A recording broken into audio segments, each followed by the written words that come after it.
about to turn the funk dial up to 11 and talk about some Maceo Parker. If you are a fan of my YouTube or Instagram channels, then you already know that I am a huge Maceo Parker fan. So today I'm going to break down 3 of my favorite Maceo Parker techniques. Notice that I said that we are going to learn 3 techniques. I did not say 3 licks. So the difference between a lick and a technique is a lick is a specific grouping of notes, a specific set of notes. A technique is a concept that you can use all over your saxophone and in different settings. So today we're going to talk about 3 different Maceo Parker techniques. Before we get deeper into this video, I live in Baltimore City and there is currently a helicopter flying directly over my house. So if you hear a helicopter in the background, welcome to Baltimore City. For all of these examples, we are going to use the B blues scale, the B blues scale. So a lot of funk tunes are in B minor, so using the B blues scale or the B pentatonic scale is a really great place to start learning funk techniques. So the B blues scale is B, D, E, F natural, F sharp, A, and B. So it's your 1, flat 3, 4, sharp 4, 5, flat 7, and 1. So your minor pentatonic scale and your blues scale are the exact same scales, except the blues scale has the flat 5, which makes it sound a little extra funky. All right, so let's talk about this first technique. Maceo Parker uses this all over the place in different ways. I call it root interval jumps because he puts the root in between a whole bunch of interval jumps. So the root for the B blues scale, of course, would be a B. So I'm going to start off by doing an interval jump from your middle B on the sax to the high B on the sax. Of course, I'm talking about alto sax notes.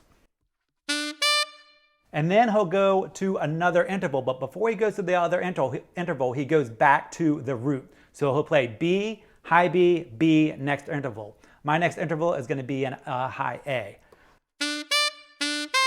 So he puts the root in between each interval jump. I'm going to do it slow so you can hear what I'm talking about, and then I'll speed it up.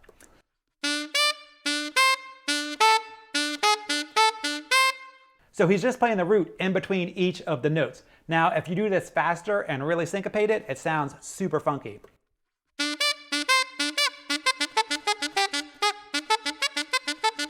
Super cool, super funky, and it's actually something that is pretty easy that you can figure out. So to make it work, you have to use syncopation. So syncopation means that you're playing 16th notes and 8th notes with space around them.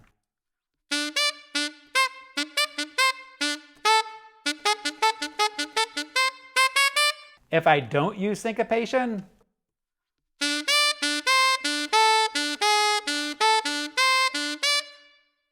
that's not funky at all.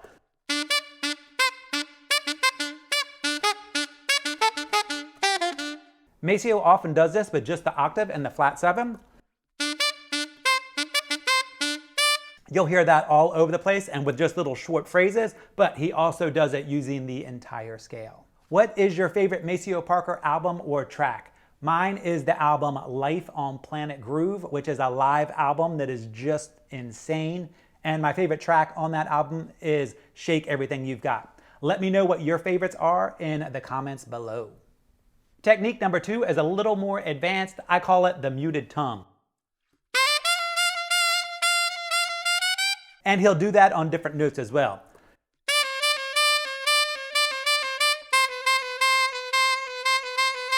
So what he's doing is going between 2 notes that are right next to each other. The higher note is the main note and the lower note is the muted tongue note. So the easiest example is between a B and an A. So if I just play back and forth between a B and an A, it sounds like this.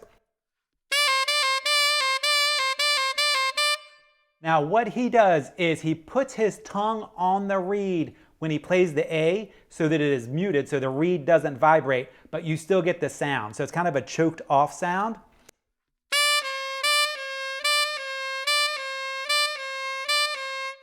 Which sounds terrible when you do it slow, but if you do it fast, you just get a different sounding note in there and it sounds super cool.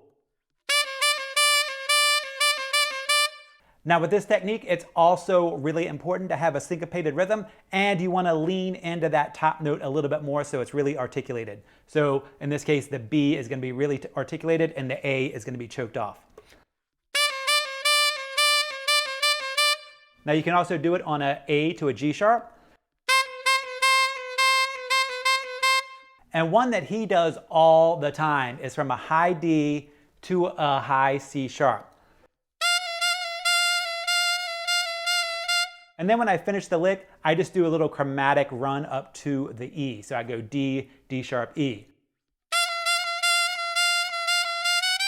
So the second technique is using your tongue to mute the reed so that you get a choked off sound for the lower note.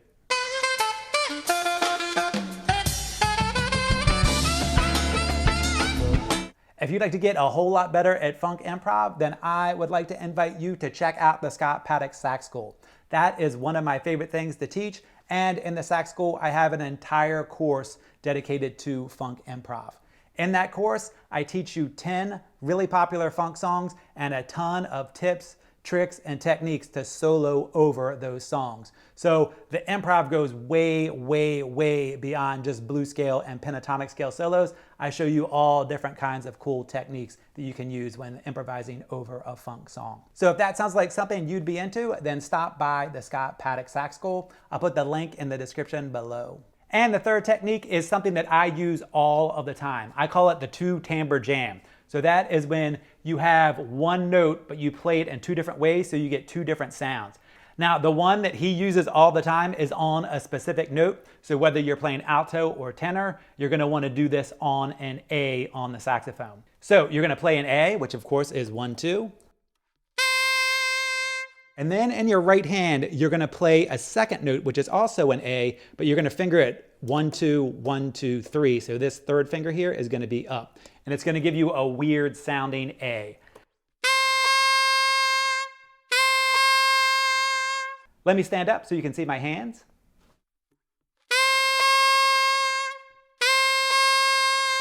Now you can also add your E flat key to get a third sound.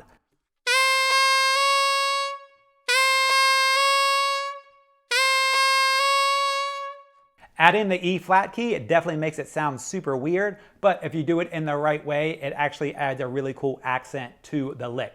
So again, you need to have a really syncopated funk lick, and you want to go back and forth between your regular fingered A and your false fingered A. Super cool, super Maceo.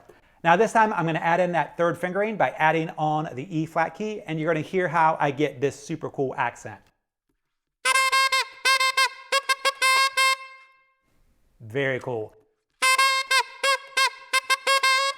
You have to play a syncopated, articulated rhythm or it will not work. That just doesn't fit at all.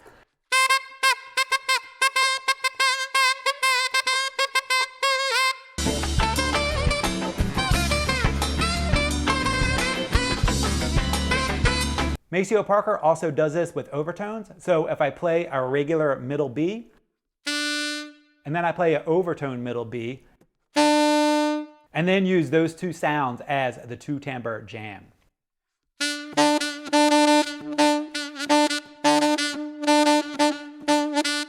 You hear Maceo Parker playing that all the time too. You can do that on any of your overtone notes. So you can do it on C to C,